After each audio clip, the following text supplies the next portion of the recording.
इन पर कदम रखते ही फितरत को समझने, उसकी बनावट और राजों को जानने की जस्तजू में लग गया और उसने कायनात में ऐसी निशानियां देखीं जिसने उसे सोचने पर मजबूर कर दिया कि इस दुनिया पर इंसान की शुरुआत कैसे हुई। आज की वीडियो में हम कुरान के 10 ऐसे मोजज़ात का जिक्र करेंगे जिसे साइंस ने खुद साबित किया है। नंबर 1, ओरिजिन ऑफ लाइफ, ज़िंदगी की शुरुआत। हम सब जानते हैं कि पानी हमारी ज़िंदगी का एक अहम हिस्सा है। इसी मौजू पर कुरान की सूरह अंबिया में यूँ इरशाद होता है, और हमने हर जानदार चीज़ पानी से बनाई, तो क्या वो ईमान न लाएंगे। आज हमें साइंस बताती है कि ज़मीन पर रहने वाली मखलूक़ात के सेल्स पानी से बने हुए हैं। मसलन किसी भी इंसान के सेल्स को अगर स्टडी किया जाए तो वो 70% पानी से बना हुआ होता है, और इसकी तस्दीक माइक्रोस्कोप के आविष्कार के बाद ही हो पाई है, जिसका आविष्कार 12वीं सदी में हुआ। लेकिन कुरान ने 1400 साल पहले ही बता दिया कि ज़िंदगी की शुरुआत कैसे हुई। नंबर 2, लोहा, जो कि ज़मीन पर मुख्तलिफ सूरतों में पाया जाता है, मगर ये ज़मीन की धातु नहीं है, बल्कि ये आसमान से यहाँ आया है। ये अपने आप में चौंका देने वाली बात है, मगर ये हकीकत है। साइंस ने एक खोज निकाला है कि अरबों साल पहले कुछ सितारे धमाके से फटे और ये मेटेरॉइड्स यानी बड़े बड़े पत्थरों के ज़रिए ये लोहा हमारी ज़मीन पर आया, जिसका जिक्र हमें 1400 साल पहले कुरान की सूरह हदीद में यूँ मिलता है, और हमने लोहे को ज़बरदस्त ताकत देकर उतारा ताकि इंसान इसका फ़ायदा उठा सके। नंबर 3, आसमान हमारी हिफाजत करता है। ज़मीन को सूरज की अल्ट्रावायलेट शुआओं से बचाने के लिए आसमान एक अहम किरदार अदा करता है। अगर आसमान नहीं होता तो सूरज की रेडिएशन ज़मीन पर ज़िंदगी को जलाकर ख़त्म कर चुकी होती। आसमान ज़मीन के चारों ओर लिपटे हुए कंबल की तरह है, जो ज़मीन को जमा देने वाली ठंड से बचाए रखता है। आसमान के ऊपर का टेम्परेचर -270 सेंटीग्रेड होता है, यानी ये ठंड ज़मीन पर ज़िंदगी को जमाकर ख़त्म कर सकती है, मगर आसमान हमें सूरज की अल्ट्रावायलेट शुआएं और शदीद जमा देने वाली ठंड दोनों से ही महफूज रखता है। कुरान में अल्लाह आसमान का जिक्र करते हुए फरमाता है, और हमने आसमान को एक महफूज छत बनाया और वो लोग उसकी निशानियों से मुंह फेर लेते हैं। नंबर 4, पहाड़। कुरान हमारा ध्यान पहाड़ों की तरफ एक बहुत ही ख़ास पहलू की तरफ खींचता है। कुरान की सूरह नबा में यूँ इरशाद होता है कि हमने ज़मीन को आराम करने वाली जगह नहीं बनाया और पहाड़ों को मेखे। कुरान का मफहूम है कि पहाड़ों की जड़ें ज़मीन के बहुत अंदर तक दबी हुई हैं, और इसकी तस्दीक जियोफिज़िक्स फ्रैंक प्रेंस की लिखी हुई किताब दी अर्थ में मिलती है कि पहाड़ असल में एक खूंटे की तरह होते हैं। वो जितना ज़मीन के ऊपर होते हैं उससे कहीं ज़्यादा वो ज़मीन के नीचे होते हैं, जिसकी एक मिसाल माउंट एवरेस्ट, जो कि दुनिया की सबसे ऊंची चोटी है, जिसके ज़मीन के ऊपर की ऊंचाई 9 किलोमीटर है, जबकि इसके ज़मीन के अंदर की गहराई 125 किलोमीटर के करीब है। और इसका पता 20वीं सदी की शुरुआत में प्लेट टेक्टोनिक की तकनीक के बाद ही मुमकिन हो पाया है। नंबर 5, कायनात का फैलना। आज से 1400 साल पहले जब फल्कियात का इल्म मौजूद नहीं था, जब टेलीस्कोप का आविष्कार नहीं हुआ था, उस वक्त कुरान इस कायनात के बारे में इरशाद फरमाता है, और आसमान को हमने अपनी कुदरत से बनाया और बेशक हम इसे फैलाते जा रहे हैं। और इसकी तस्दीक 20वीं सदी के एक अजीम साइंसदान स्टीफन हॉकिंग अपनी किताब a brief of the time में लिखते हैं कि ये 20वीं सदी की सबसे बड़ी खोज है कि कायनात वक्त के साथ फैलती जा रही है। हैरान करने वाली दोस्तों बात यह है कि इसका जिक्र कुरान में टेलीस्कोप के ईजाद से 1400 साल पहले ही हो चुका है। नंबर 6, सूरज का घूमना। दोस्तों, साइंसदान पहले ये समझते थे कि सूरज एक जगह पर ठहरा हुआ है और ये कोई गर्दिश नहीं करता। 1512 में एक साइंसदान निकोलस कोपरनिकस ने अपना एक नजरिया पेश किया कि जमीन के गोल चांद और सैयारे चक्कर नहीं लगा रहे, बल्कि सूरज के गोल चांद और बाकी सैयारे चक्कर लगा रहे हैं और सूरज अपनी जगह पर ही ठहरा हुआ है। एक ज़माने तक साइंसदानों का ये अकीदा रहा।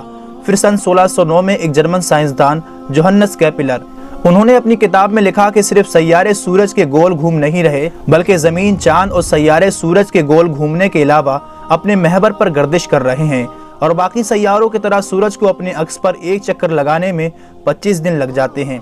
कुरान में इस बात का जिक्र कुछ यूँ मिलता है, और वही है जिसने रात और दिन और सूरज और चांद को पैदा किया और सब एक घेरे में तैर रहे हैं। एक ज़माने तक दोस्तों फल्कियाती साइंसदानों के मुताबिक कुरान के इस दावे को गलत समझा जा रहा होता, लेकिन आज हम जानते हैं कि कुरान का सूरज की गर्दिश के मुताबिक ये दावा आज की साइंस बिल्कुल सच साबित करती है। नंबर 7, समुद्र।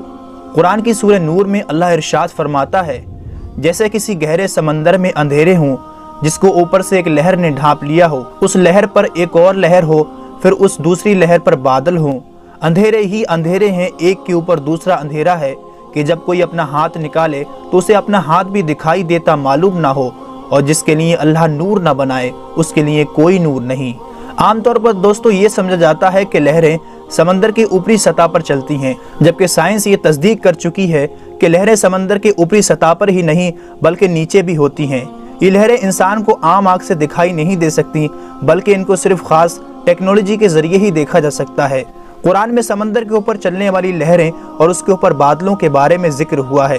قرآن کی یہ بات صرف اسی لیے قابل تعریف نہیں ہے کہ وہ سمندر کے اندرونی لہروں کے بارے میں ذکر کرتا ہے، بلکہ اس لیے بھی ہے کہ یہ سمندر کی گہرائی کے اندھیرے کو بھی ذکر کرتا ہے۔ آج کے دور میں انسان زیادہ سے زیادہ بنا کوئی آکسیجن یوز کیے 70 میٹر کی گہرائی تک ہی جا سکتا ہے۔ وہاں پر کچھ روشنی ضرور معلوم ہوتی ہے، مگر ہم بات کرتے ہیں 1000 میٹر گہرائی کی تو وہاں بالکل اندھیرا ہے، اور اسی بات کو اللہ نے قرآن میں ذکر کیا جس کا سائنس کو پتہ آج چلا ہے۔ مگر قرآن میں سمندر کے اندر لہریں اور اس کے نیچے اندھیرے کی بات 1400 سال پہلے ہی موجود ہے۔ نمبر 8، جھوٹ بولنا اور ہماری دماغ کی حرکت۔ دوستو حضور صلی اللہ علیہ وسلم کے دور میں ایک آیت کو ابو جہل کے اوپر اتارا گیا، کیونکہ ابو جہل بار بار جھوٹ بولا کرتا تھا۔ اس کے بارے میں اللہ سورہ العلق میں یوں ارشاد فرماتا ہے، اگر وہ باز نہ آیا تو ہم ضرور پیشانی کے بال پکڑ کر کھینچیں گے، وہ پیشانی جو جھوٹی خطا کار ہے۔ اس آیت میں دوستو دماغ کے سامنے والے حصے کو جھوٹا اور خطا کار قرار دیا ہے۔ یہ آیت دو وجہ سے بڑی خاص ہے۔ پہلی یہ کہ ہمارے دماغ کے سامنے والا حصہ ہی ہماری سوچی سمجھی حرکتوں کا ذمہ دار ہوتا ہے، جسے فرنٹل لوب کے نام سے جانا جاتا ہے۔ دوسرا یہ کہ فرنٹل لوب ہی دماغ کے جھوٹ بولنے والے کام کو کنٹرول کرتا ہے۔ آج کے دور میں کی گئی کئی ریسرچوں سے یہ ثابت ہو چکا ہے کہ دماغ کے آگے والا حصہ ہی ہماری حرکتوں اور جھوٹ بولنے کا ذمہ دار ہوتا ہے، اور انسانی دماغ کا یہ فنکشن 20ویں صدی میں سائنس کے ایڈوانس ہونے پر ہی ہمیں معلوم ہوئے ہیں، جبکہ قرآن اس طرف اشارے کب کا کر چکا ہے۔ نمبر 9، انسان کو درد کا محسوس ہونا۔ دوستو کافی لمبے عرصے تک لوگ یہی سمجھتے رہے ہیں کہ درد کو محسوس کرنے والے سیلز ہمارے دماغ میں ہوتے ہیں، حالانکہ بعد میں یہ تحقیق سے پتہ چلا کہ درد کو محسوس کرنے والے پن ریسپٹر سیلز ہماری کھال میں ہی ہوتے ہیں، اور ان کے بنا ہم درد کو محسوس نہیں کر سکتے۔ اس کا ذکر قرآن کی سورہ نساء میں کچھ یوں ہوتا ہے، بے شک وہ لوگ جنہوں نے ہماری آیتوں سے انکار کیا ہم انہیں آگ میں جھلسائیں گے، اور جب ان کی کھال جل جائے گی تو ہم انہیں اس کے بدلے دوسری کھال دیں گے تاکہ وہ درد کو لگاتار محسوس کر سکیں۔ بے شک اللہ زبردست حکمت والا ہے۔ دوستو قرآن میں اس کا ذکر 1400 سال پہلے ملتا ہے کہ درد کو محسوس کرنے والے سیلز ہماری کھال میں ہی ہوتے ہیں، نہ کہ دماغ میں۔ اس کی کھوج اب آ کر 20ویں صدی میں ہوئی ہے۔ Number 10، the big bang. ہماری دنیا کیسے وجود میں آئی؟ دوستو 80 سے 90 سال پہلے دنیا کا سب سے بڑا اور اہم سوال یہ تھا کہ یہ دنیا کیسے وجود میں آئی۔ پھر اچانک 1931 میں ایک سائنسدان جارج لیمیترے نے کہا کہ یہ یونیورس پہلے ایک سنگل پوائنٹ یعنی ابتدائی گولا تھا، پھر ایک بڑا دھماکہ ہوا جس کی وجہ سے یہ چاند، سورج، ستارے اور ہماری یہ دنیا اور ساری کہکشائیں وجود میں آئی، جسے سائنس کی زبان میں کہا گیا دا بگ بینگ یعنی بڑا دھماکہ۔ سائنس نے یہ تحقیق تقریباً 50 سال پہلے کی کہ کس طرح یہ کائنات وجود میں آئی، مگر قرآن میں اس کا ذکر ہمیں 1400 سال پہلے ملتا ہے۔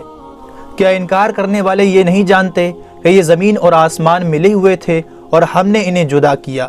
اور اس تحقیق کو سائنس کی ایک بڑی کھوج مانا جاتا ہے۔ یاد رہے دوستو قرآن کوئی سائنس کی کتاب نہیں بلکہ یہ نشانیوں کی کتاب ہے جو ہمیں اس کائنات میں غور و فکر کرنے کی دعوت دیتی ہے، اور تم اپنے رب کی کون کون سی نشانیوں کو جھٹلاؤ گے۔